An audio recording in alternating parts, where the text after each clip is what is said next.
Allow me to introduce myself. I'm an evil billionaire. I made my money by inheriting it, and I expanded my fortune by buying people's souls. When I was naive and young, I used to believe in the art of persuasion. For example, I was involved in hiring scientists to skew evidence that would give my industry's license to pollute. I also bribed lobbyists to illegally validate my paying subsistence wages without my having to pay taxes. And now you know better. Absolutely. Manipulation, bribes, and lies don't work. Persuasion is worthless. People don't make decisions based on logic. They decide based on their emotions. And this is especially true of the choices we make in foods. Why should we believe you, a self-described evil billionaire? I'm not evil anymore. I gave up my pursuit of power to join the human potential movement. I have come to understand that the secret to empowerment is not the will to power, but the surrender of self. So what is your secret? How can we ordinary people employ the diet secrets of you, a formerly evil billionaire? The answer is simple. It's brainwashing. It's making people believe that what I want them to do is what they themselves want to do. When employing the brainwashing techniques that I used on associates and employees, your cravings for fatty foods and empty calories will go away. My techniques are painless, as relaxing as listening to music. You can brainwash yourself by yourself, or you can do it with a friend. Surrendering your willpower to my brainwashing techniques will melt away belly fat and give you buns of steel.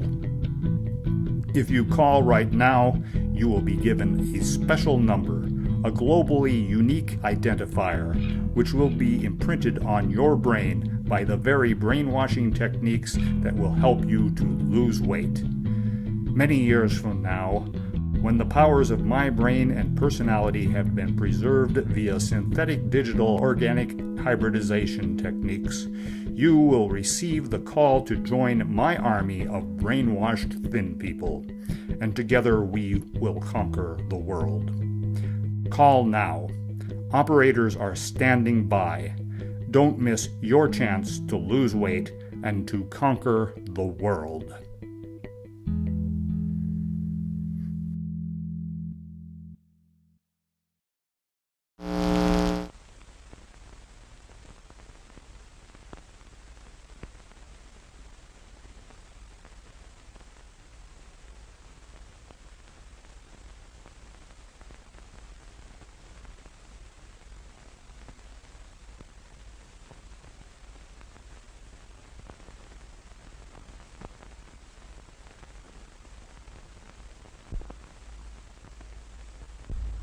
Handle him as you did the others, Emil.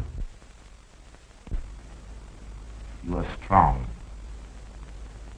Very strong. I am waiting for you.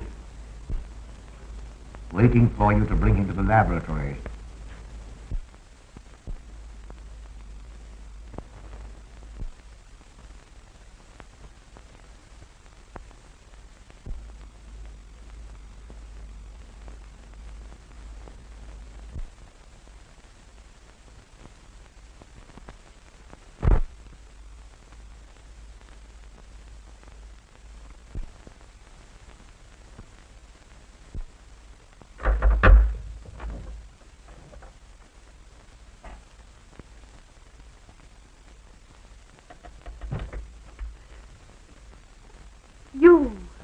You're the one.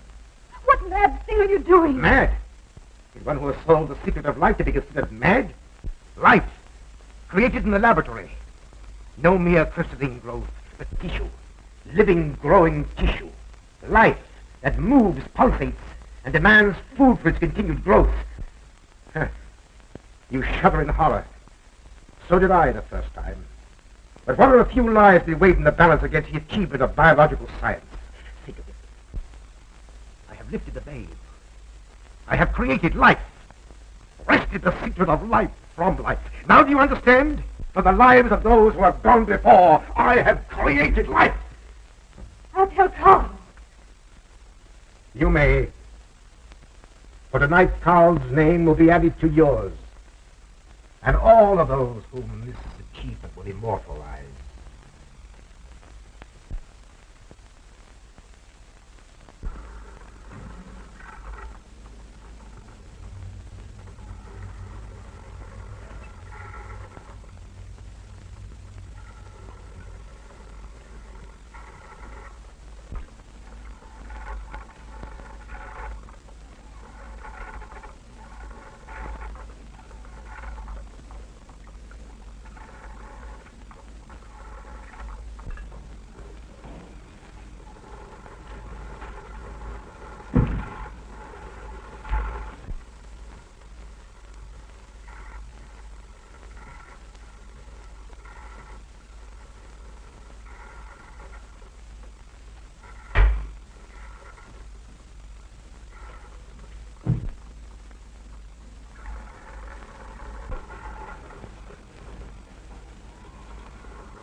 Everybody wants to be king, and it is that aspiration that separates men from machines.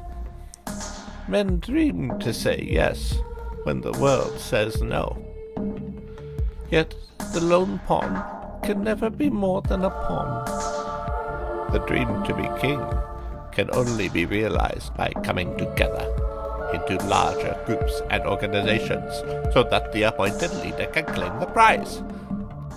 And I, mighty Zimrod, am that leader. I will silence independent thought. I will crush independent human aspirations and turn them into aspirations for me. I will control the oil fields, subdue all of nature, until I am the one lone keeper of the dreams of humanity.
If you want people to believe that you are truly human, you need to remember to give others little rewards. It's also good to give little rewards to yourself.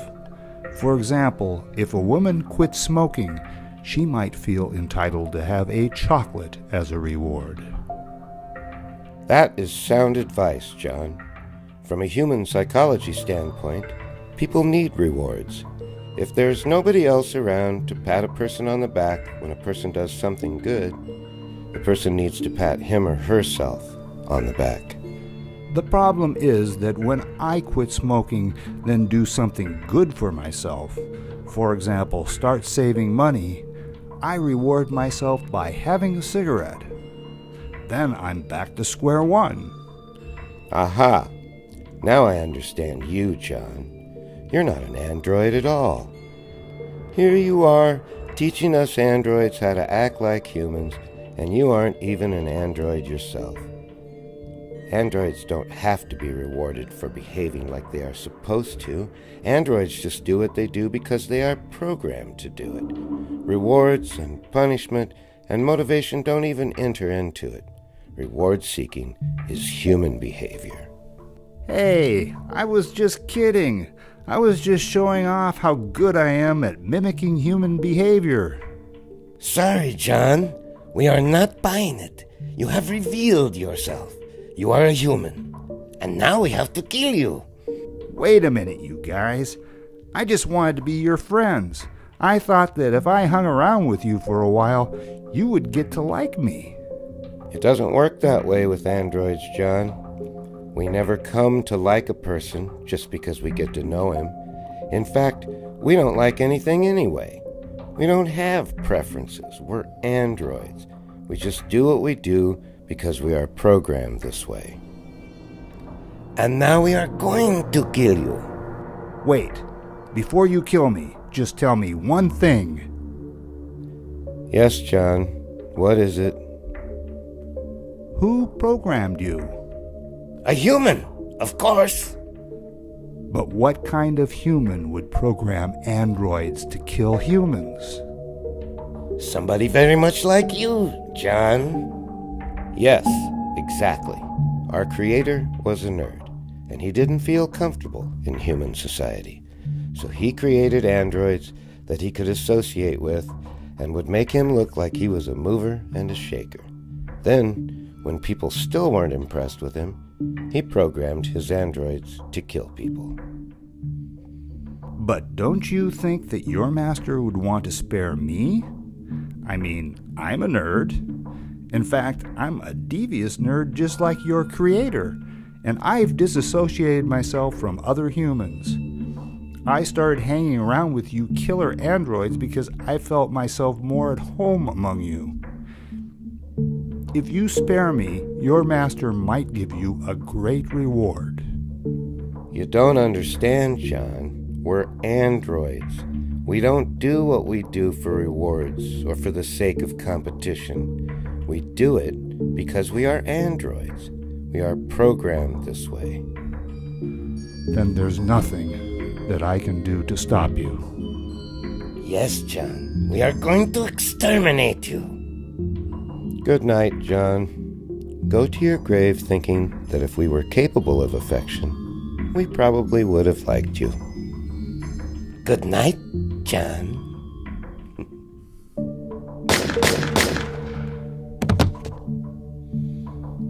Do you really think that we would have liked him if we were capable of such feelings? No way. I just said that to him to make him feel better.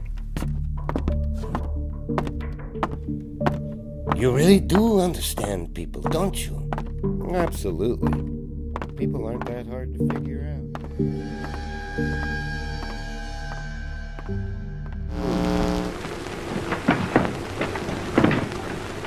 Can you really take the pain away? Yeah, now you sit there quietly and do just as I tell you, huh?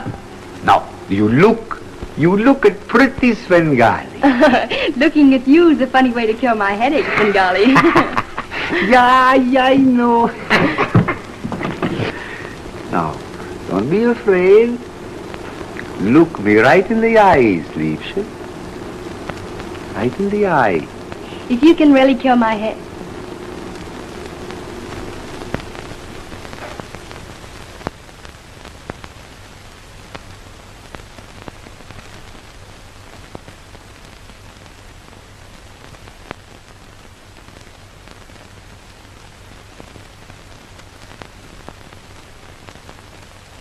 You shall see nothing, hear nothing, dream of nothing but Svengali, Svengali, Svengali. Svengali. Svengali. Svengali. That is right, Liebchen. Now sleep. Sleep. Sleep.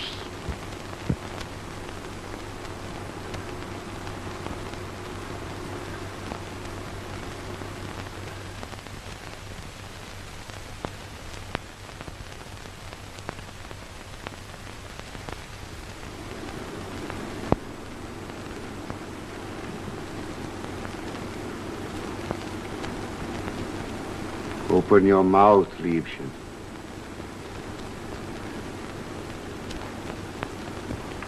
Wide. I was right. A soundboard like an angel. The roof of her mouth is like the dome of the Pantheon.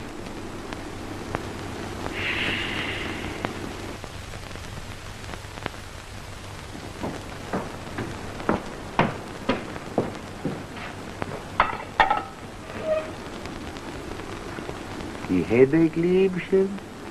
You go away. What's happening there?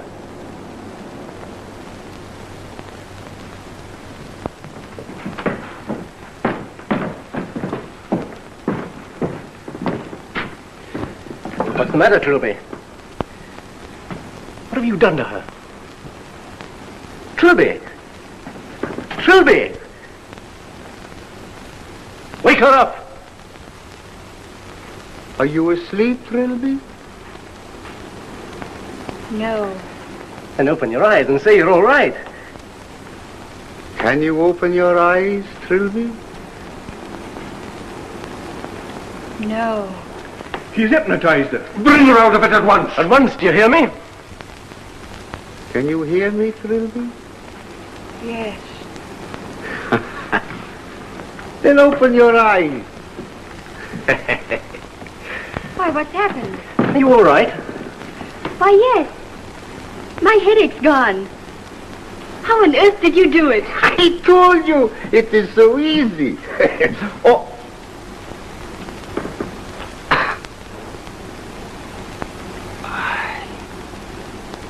What's the matter? Huh?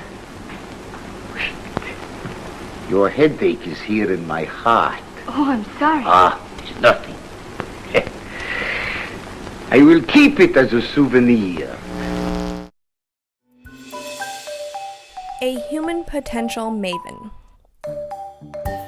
The electronic chip that controls a full-featured electronic watch is exactly the same as in a basic model. The difference is that the full-featured watch has all of its functionality unlocked, that is, turned on. And that's the way it is with human beings. Deep inside of us, at the core of our being, we all have the same functionality. But to access our full functionality, all we have to do is turn that functionality on. My mission as a human potential maven is to help you unlock your full functionality. What kind of a maven is this lady? She says she's a human potential maven. But what is a maven? I don't know, but I don't think it's something that I want to be. That's what she is saying, isn't it? She's saying that we should be like her? Commercial messaging has trivialized human potentiality and transformed us into consumers. It's not who we are that makes us who we are, it's what we consume. It's the clothes we wear, the car we drive, the neighborhood we live in. The police know this. The statisticians know this. Most of all, the advertising agencies know this. And yet there is a part of us at the core of our being which knows who we truly are. We as individuals, when we come to really know somebody, to truly understand who a person is, are able to see beyond the artificial trappings of a civilization. When superficiality falls away, we see a true human being. It is that true, inner human being which I, as a human potential maven, wish to help you uncover. When you unlock your full potential, true inner beauty shines through. I don't like this Maven lady. I think she wants to destroy our way of life. I think she's the Antichrist. Or worse, a communist. I think that the FBI should charge her with a crime and put her into jail. Yeah, I hope they do it. And then they should torture her. Human potential is for wannabes.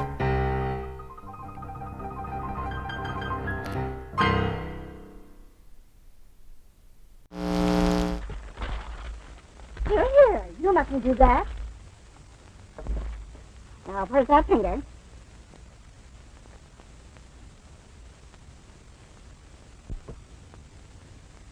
You good like Martha. She give me apples. Herman like you. Are you Herman? Me, Herman. You give me apple. Herman give you nice soft bat.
Monkey jar. When my little sister was 3 years old, with honey blonde hair, dimples, and bright blue eyes, I used to purposely do things that irritated her. For example, I would put a decorative wicker wastebasket over my head and pretend that I was a monster. Monkey jar, I would say to her, summoning from somewhere deep inside of me a spooky, monstrous voice. Monkey jar. My little sister was an empathetic and compassionate little girl, bright, sociable, and agreeable. But at age 3, she did not yet know how to respond when she saw others misbehaving. If you don't stop, I will bite myself, she threatened me. She brought her slender white forearm up to her mouth, and I could see through the wicker wastebasket her tiny white teeth and the tense determination in her jaw. Monkey jar, I said, raising my arms into the air and wiggling my fingers as if they were possessed. I towered above her, with the wastebasket making me taller still. Monkey jar, I said, hoping that I would make her cry.